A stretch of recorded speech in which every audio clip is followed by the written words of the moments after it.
¿tiene algún papel Israel dentro del nuevo pacto? ¿Hay alguna profecía para cumplirse para Israel dentro del plan escatológico de Dios? Vamos a ver, dentro del nuevo pacto es evidente. Cualquier judío tiene la misma situación que un gentil. Tú mencionabas muy correctamente Romanos 3. Ni judíos ni gentiles alcanzan la gloria de Dios, ninguno de ellos puede salvarse por sus propias obras. Cualquier judío con el que nos encontremos, el mensaje que tenemos para él es exactamente igual que si nos encontramos a un guatemalteco, un chileno o un chino. Fuera de Jesús no hay salvación.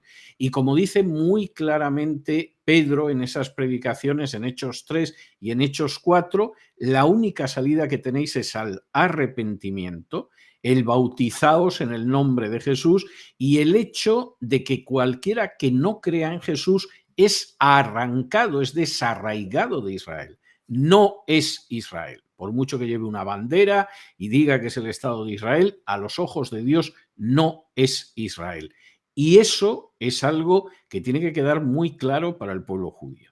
Y cuando eso, que es lo que dice la Biblia, no es lo que se enseña, sino que además, en fin, hagan ustedes lo que quieran, los vamos a apoyar, estamos haciendo todo lo contrario del mensaje de Jesús, del mensaje de los apóstoles y del mensaje de los profetas. Esto es bastante claro.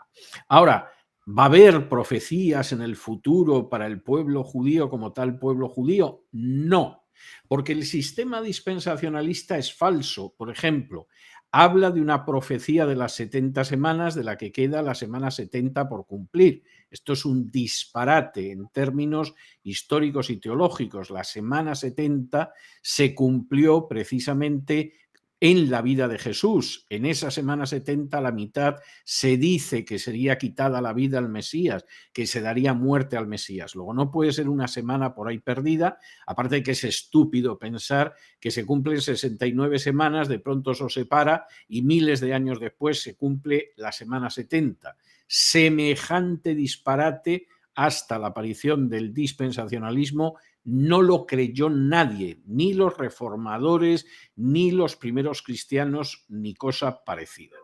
Y pensar que además va a haber una reconstrucción del templo, etcétera, es absurdo, porque si hay algo que deja claro la carta a los hebreos es que ese es un sistema que desaparece y desaparece y es totalmente sustituido por el nuevo pacto que se basa en la sangre de Jesús. Insisto, esto es algo elementalísimo, básico, para cualquier persona que lea el Nuevo Testamento. Yo puedo entender que un judío que no tiene la luz del Evangelio piense otra cosa, pero jamás un cristiano. Voy a dar otro ejemplo más que me parece muy interesante. Cuando uno va al capítulo 15 de Hechos, y se está discutiendo si los gentiles pueden formar parte del pueblo de Dios o no y las condiciones. Santiago, Jacobo, que es el que acaba zanjando la cuestión en la reunión de Jerusalén en Hechos 15, de pronto cita una profecía del profeta Amós, donde habla de la restauración del tabernáculo de David. ¿Y qué es la restauración del tabernáculo de David? ¿El Estado de Israel? No. Santiago dice claramente que la restauración del tabernáculo de David es que en ese pueblo de Israel entran también los gentiles siempre que hayan creído en Jesús. La restauración del tabernáculo de David no es un Estado judío, no es la reconstrucción del templo, no es el Estado de Israel.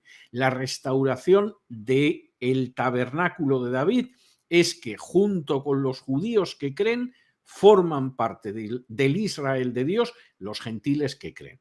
Ahora, si alguien cree que puede interpretar la Biblia mejor que Pedro, mejor que Pablo, mejor que Santiago, Jacobo y mejor que Jesús, ya es su problema, pero yo personalmente no creo que interpretaciones que tienen poco más de un siglo o un siglo y pico puedan ponerse por delante de las interpretaciones del Antiguo Testamento que aparecen ya en el Nuevo Testamento. Bueno, y hablando de ese capítulo 15 que usted menciona, me parece que no se puede estar refiriendo a un templo, porque David no edificó ningún tabernáculo. No, nada en absoluto. Y además, Santiago o Jacobo, como dice la Reina Valera, es muy claro en el sentido de que esa restauración del tabernáculo de David es que los gentiles entran en Israel. O Muy sea, bien. es que las interpretaciones de los apóstoles en el Nuevo Testamento son canónicas y son muy claras. Cuestión aparte es que luego haya eso que algunos llaman escatología ficción o escatología gringa, que evidentemente ha construido una visión del futuro que no se corresponde con la realidad. Y por cierto, yo que ya estoy en la vejez, aunque me defienda todavía relativamente bien, bueno, llevo casi 50 años oyendo interpretaciones disparatadas como estas que por supuesto no se cumplen jamás. Y no se cumplen jamás porque no tienen base bíblica, es pura imaginación humana. La cantidad de veces que yo he oído que viene el arrebatamiento la semana que viene, o que alguien me ha identificado al anticristo, o que me ha dicho que no sé qué lío de Oriente Medio es la muestra de que ya está la segunda venida de Cristo, es incontable. Sensacionalismo. Lo que me da auténtica vergüenza es que haya gente tan tonta como para que lleve años escuchando mentiras proféticas y sensacionalistas y cuando queda claro que es mentira, sigan todavía a esa gente. Eso es lamentable. Hace unos años, como había unas lunas de sangre, supuestamente estaba el arrebatamiento a la vuelta de la esquina. Llegó el año, las lunas de sangre y no vino el arrebatamiento. Hemos visto a gente por televisión que de pronto te dice que este otoño viene el arrebatamiento. Por supuesto, esto pasó hace años y no sucedió. Y la gente, en vez de despertar, sigue creyendo en toda esa madeja de mentiras que va en contra de las propias interpretaciones que aparecen en la Biblia. Claro. Doctor César Vidal, para terminar, no sé si le gustaría despedirse dando tal vez algunas palabras de aliento para la iglesia en estos tiempos. Yo creo que hay un mandato de Jesús que se desobedece mucho y que hay que recordar, y que está en Hechos capítulo 1 y versículos del 7 en adelante. Cuando los discípulos, que todavía no han recibido el Espíritu Santo y no andan muy centrados teológicamente, le preguntan a Jesús si va a restaurar el reino de Israel, Jesús, en vez de darles un mapa escatológico, decirle Israel es el reloj de Dios, que es una auténtica pavada sin base bíblica, lo que les dice es no os toca a vosotros ocuparos de los tiempos y las sazones que el Padre tiene en su sola potestad. Pero recibiréis el poder del Espíritu Santo y me seréis testigos en Jerusalén, en Judea, en Samaria y hasta lo último de la tierra. El pueblo de Dios no tiene que perder el tiempo con todas estas pavadas, estas especulaciones, estas falsas profecías, estas sandeces. El pueblo de Dios tiene que respetar que el control de los tiempos está en las manos del Padre, no en las tonterías que oye y piensa y se cree. Y sobre todo el pueblo de Dios tiene que recordar que aparte de no perder el tiempo en eso, tiene una misión que es la de ser testigos de Jesús, no la de apoyar a un Estado en cualquier punto del globo, aunque esté matando por millares a niños en bombardeos.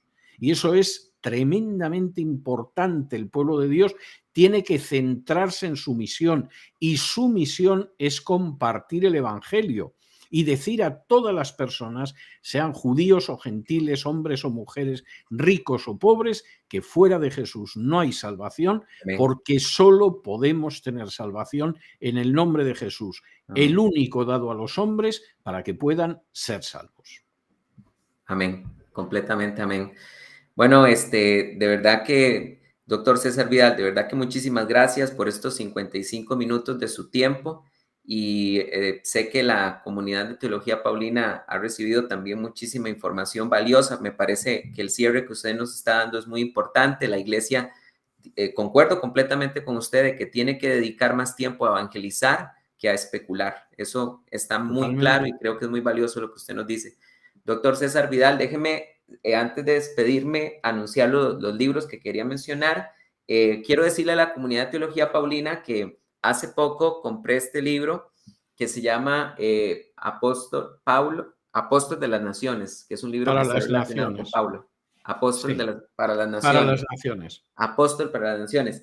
Lastimosamente, espero en algún momento poder tener en persona al doctor César Vidal para que me lo firme, pero él me estaba contando que es son 5 libros, ¿verdad? Sí, el primero es Más que un rabino, que es sobre Jesús, que por cierto es muy interesante porque dedica bastante material al hecho de, por ejemplo, el discurso de Jesús en el Monte de los Olivos. Dedica mucho a la enseñanza de Jesús, pero es interesante en este sentido con las cosas que se dicen ahora. El segundo es este libro, el de Pablo de Apóstol para las Naciones, que es un libro que ganó el premio Kregel en Estados Unidos al mejor libro cristiano del año. Esto fue hará cosa de un año y pico, 2 años. El tercer libro es Los primeros cristianos, que está dedicado precisamente a los primeros cristianos que eran judíos, porque durante unas pocas décadas los primeros cristianos fueron mayoritariamente judíos hasta las misiones de Pablo. El cuarto libro es Pedro el Galileo, que es sobre la vida de Pedro y las enseñanzas de Pedro, pero también desmantelando todos los mitos católicos acerca de Pedro, que son muy tardíos y que no tienen nada que ver con la escritura. Y el quinto y último será, Dios mediante, el discípulo amado, que está dedicado a la vida y a la obra del apóstol